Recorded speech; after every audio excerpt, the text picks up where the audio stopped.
Welcome back to Sailing with the Jameses. We are in the middle of a major refit to our sailboat, and this week we are cutting off all our existing anodes and their fittings off the hull.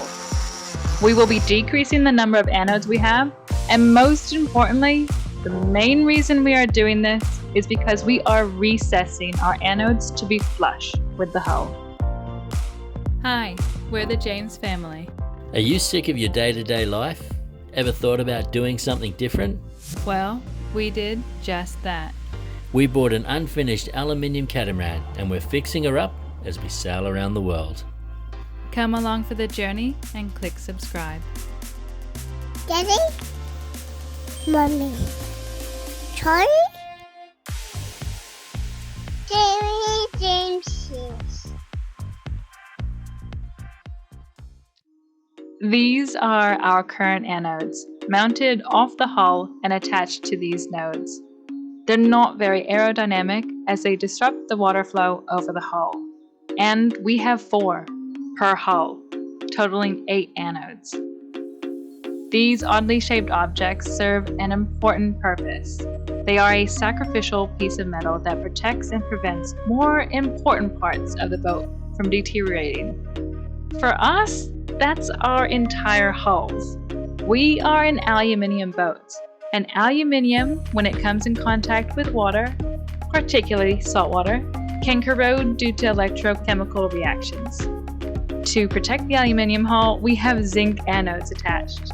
Zinc is more reactive than aluminium, so it will corrode first, sacrificing itself to shield our hull from damage. Today we are going to be cutting these bad boys off.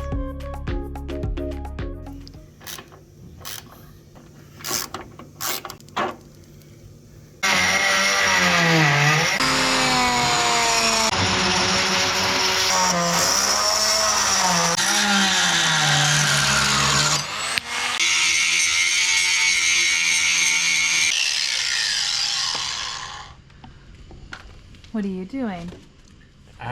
Just cleaning up these here. So you come down the back here.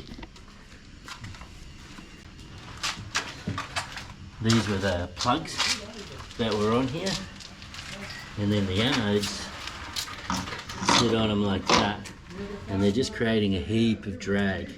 So what we're doing is we're cutting the plugs off. We actually found that a couple of them are loose in here, so they're not probably working as well as they should anyway. And they're add-ons that have just been welded onto the hull. So all I need to do is grind off the weld around the outside, and then they come off, and I'm just cleaning up the extra weld there. But this is another one that was loose, and that anode was looking fairly fresh and like new. And if you look at the ones we've still got to come off, you can see, I believe, that they're creating a tremendous amount of drag. So the boat just looks so much better without them up forward. The proof will be in the pudding when we get launched, but I think it's going to make quite a big difference. So we're not going without any anodes. We're still going to put 2 anodes in, one down the back here, actually just a little bit further back, and one further just in front of where that anode is there. But we're going to recess them into the hull and do square ones. So it'll still be nice and flush and hopefully very slippery. After all the anodes are ground off, it's time to cut and weld up our new anode boxes.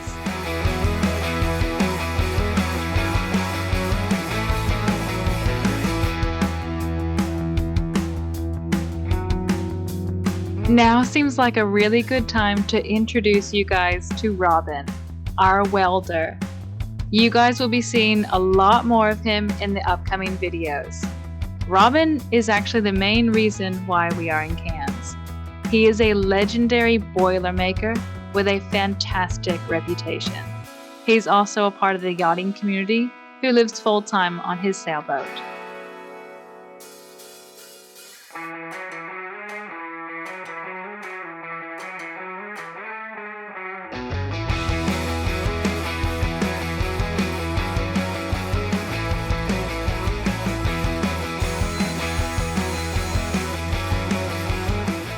Now that the boxes are made, it's time to cut some holes in the boat and get these boxes welded in.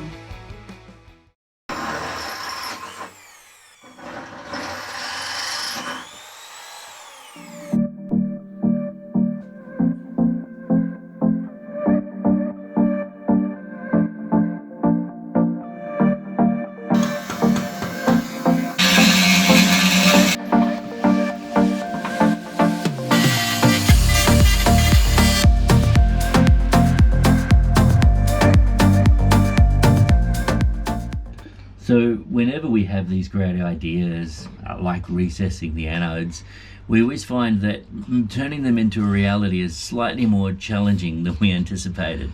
And the same thing happened with us here today. Now, what we've got is these here are the anode boxes, and when you do put them in, what you want to do is you want to back seam the weld on the inside as well as the outside, just to ensure that you don't get any kind of leakages.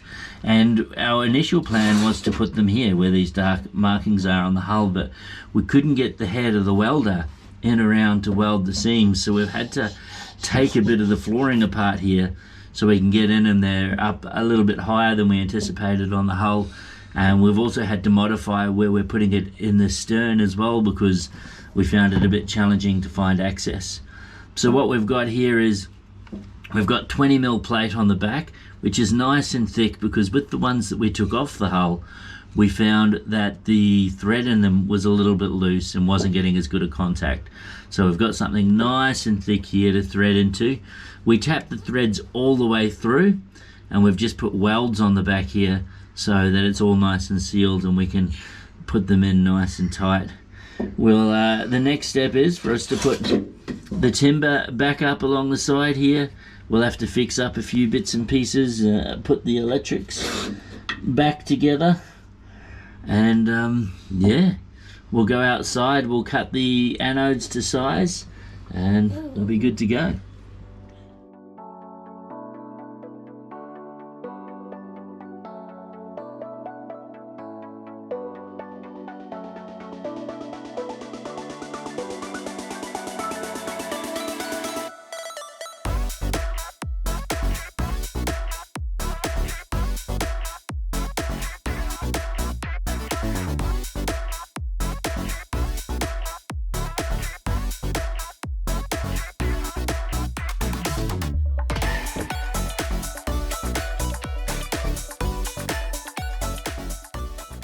So this here is the finished result of the recessed anode boxes, and we're really happy with them.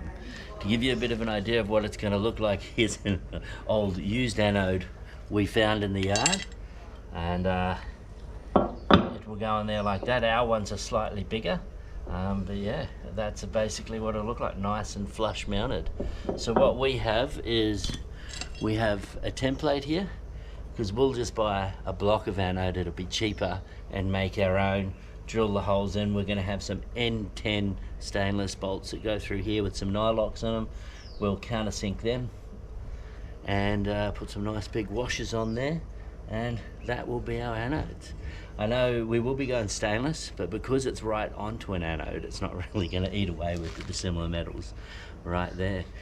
Now, as I mentioned before, our initial ideas of where placement was going to be, we had to modify because we found access a little bit more challenging on the inside, and we didn't want to tear too much of our interior up to get to spots. So we did them just where there were hatches, and then we had to take the timber out of this side, but at the stern we didn't really have to take too much apart.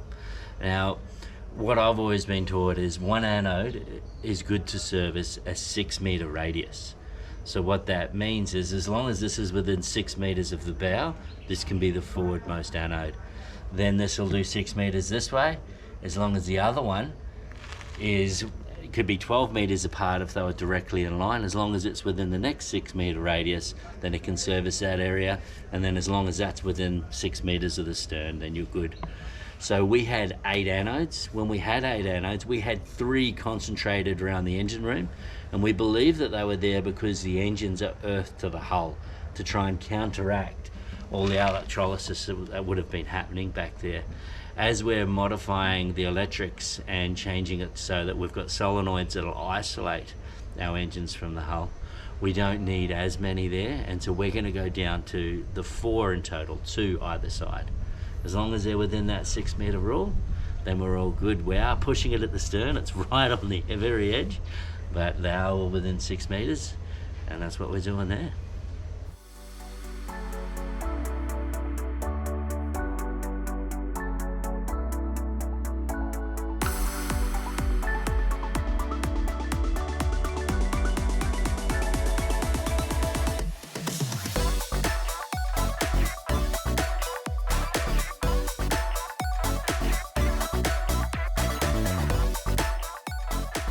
Join us next week for a controversial episode where we are cutting off our skegs.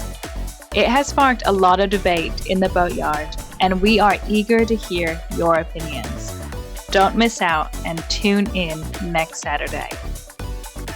Thank you so much for watching, and a huge shout out and a big thanks to our Patreons. Your support makes these videos possible. And we will see you all next Saturday. Bye, guys.